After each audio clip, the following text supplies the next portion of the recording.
माझं माळ साकोरे गाव कसं आहे तर मंडळी बघा बर का. माळसा देवी म्हणजे माळ साकोऱ्याचं ग्रामदैवत.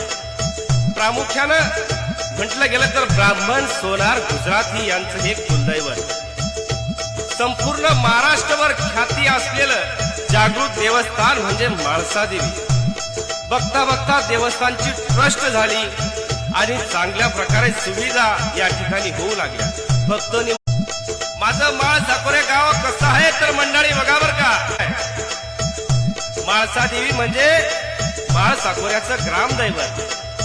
प्रामुख्यानं म्हटलं गेलं तर ब्राह्मण सोनार गुजराती यांचं हे कुलदैवत. संपूर्ण महाराष्ट्रभर ख्याती असलेलं जागृत देवस्थान म्हणजे माळसा देवी. बघता बघता देवस्थानची ट्रस्ट झाली आणि चांगल्या प्रकारे सुविधा या ठिकाणी होऊ लागल्या. भक्तोनी